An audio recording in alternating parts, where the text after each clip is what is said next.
Welcome back mga ka-TV. Ang video na tatalakayin natin ngayon ay ang chapter 45 ng Failure Frame, Became the Strongest and Annihilated Everything with Low-Level Spells. At kung bago ka lang sa channel ko ay huwag mahiyang mag-like, subscribe o follow at i-click ang notification bell para ma-notify ka sa susunod na video. Paalala, ang video na tatalakayin natin ngayon ay maaaring mag-iba mula sa ilalabas na anime.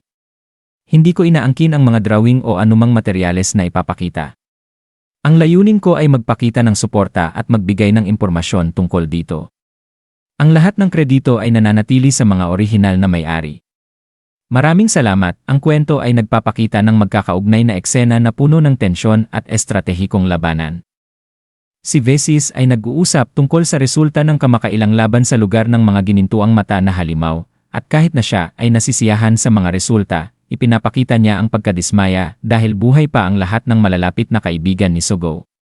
Nagdududa siya kung sino ang maaaring nakialam upang protektahan sila. Sinabi ni Nyantan na may isang humadlang sa kanilang plano. Nang tanungin ni Vices tungkol sa Takao Sisters, siniguro ni Nyantan na kahit patuloy na lumalakas ang mga ito, hindi pa sila nagiging banta. Gayunpaman, ipinapakita ni Vices ang kanyang pagkabahala sa pagkaantala sa pag-aalis ng mga banta.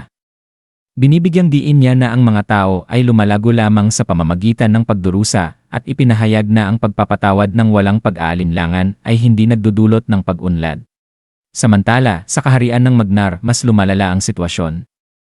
Bumagsak na ang mga lungsod sa timog at silangan at wala nang aasahang tulong. Si Mardnog, isang commander, ay napagtantong inaatake sila mula sa tatlong panig, timog, silangan, at kanluran upang sabay-sabay na salakayin ang buong teritoryo. Dahil dito, itinigil ang paglikas ng mga mamamayan ng Argyle at inutusan ang lahat ng unit na umatras patungo sa Sisibapa. Ang mga sundalo sa harap ay nahihirapan sa laban sa mga ogre, lalo na't sila ay pinahina ng masamang elemento, isang masamang enerhiyang inilalabas ng mga demonyo. Ang enerhiyang ito ay nagpapabagal sa kanilang katawan at nagpapahirap sa paggamit ng mahika. Kahit anong gawin nila, hindi nila kayang ilabas ang buong lakas sa laban. Kahit si Sugyod, ang kilalang tagapaghawak ng Divine Magic Sword sa kontinente, ay hindi makakaiwas sa epekto ng masamang elemento. Umaasa si Mardnog na isang bayani mula sa ibang mundo, na hindi apektado ng masamang enerhiya, ang darating upang talunin ang dakilang emperador ng demonyo. Biglang may dumating na karwahe, at nagimbal ang mga sundalo nang makita nilang ito'y puno ng mga mamamayan ng Argyle na dati nang nailikas ngunit na-capture ng mga kalaban at patay na. Habang naghahanda para sa panibagong pagsalakay, narinig nila ang isang mabangis na ungol. Si Drikuva, isang makapangyarihang halimaw na parang kambing at isa sa mga tapat na lingkod ng dakilang emperador ng demonyo, ay nagbigay ng babala sa mga sundalo. Sinabi niyang lumaban sila para sa kanilang buhay, ngunit binalaan din silang kapag sila ay nanghina, walang awang tatapakan ang kanilang mga buhay. Sa ibang dako, nagaganap ang isang pagpupulong kasama si Magnar's White Wolf King, ang Mad King, at si Vices.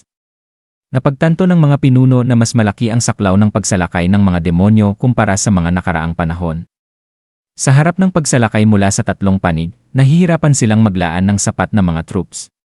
Binigyang diin ni Vices ang pagkaapurahan ng sitwasyon, na kung hindi magtutulungan ang bawat bansa, at ibubuhos ang lahat ng lakas sa laban, tiyak na magagapi silang lahat.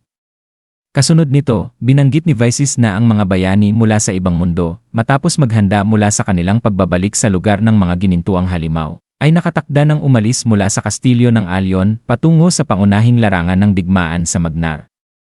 Sa isa pang eksena, si Memory, na nakaligtas matapos ibagsak ng Diyosa sa Disposal Ruins, ay nakatagpo si Erika Anarviel, ang witch ng mga tabos. Ipinaliwanag ni Memory na nakahanap siya ng isang ipinagbabawal na sumpa na maaaring magpabagsak sa Diyosa, at humihingi siya ng tulong kay Erika upang basahin ito. Interesado si Erika sa pahayag ni Memory na ang kanyang kapangyarihan ay hindi mahika o sumpa, kundi kapangyarihan ng isang bayani mula sa ibang mundo.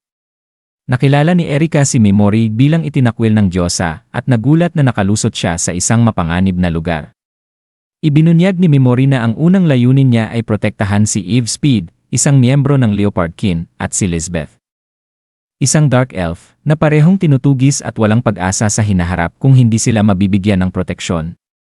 Pangalawa, naghahanap siya ng isang taong may kakayahang basahin ang mga ipinagbabawal na sumpa na natagpuan niya sa Disposal Ruins. Nagulat si Erika nang malaman niyang nais gamitin ni Mimori ang mga ipinagbabawal na sumpa upang pabagsakin ang diyosang si Vesis, ngunit patuloy siyang nakikinig, bagaman may pag-aalinlangan. Tinanong ni Erika si Eve Speed at nalaman niyang siya ang anak ni Edim Speed at nag-alay ng pakikiramay sa pagkamatay ng mga magulang ni Eve. Ipinaliwanag ni Eve na sinalakay at winasak ang kanyang tribo at siya lamang ang natirang buhay. Nakilala niya si Lisbeth, isang dark elf na nawalan din ng tahanan matapos ang isang brutal na pagsalakay ng mga kawal ng alyon at magkasama silang naging mga takas. Nakuha ni Erika ang simpatya sa kanilang sitwasyon at pinayagan silang manatili, kahit na binalaan niya sina Eve at Liz na maaaring ginagamit lang sila ni Mimori upang makalapit sa kanya. Ngunit nagpahayag si Eve ng buong katapatan kay Mimori, sinabing kahit na ginagamit siya, wala siyang pakialam dahil iniligtas ni Mimori ang kanyang buhay. Sumang-ayon si Lisbeth, idinagdag na magiging masaya siyang maging kapaki-pakinabang kay Mimori. Napahanga si Erika sa talino ni Mimori at pumayag na tulungan siya, bagaman nanatiling maingat. Si Mimori, na naramdamang nalampasan niya ang unang pagsubok, ay ngumiti sa posibilidad na ang mga ipinagbabawal na sumpa ay maaaring magbigay sa kanya ng lakas upang talunin ang diyosa. At diyan nagtatapos ang chapter 45 ng Failure Frame. Muli kung bago ka lang sa channel ko ay huwag kalimutan mag-like, subscribe o follow para masali ka sa notification squad. Maraming salamat.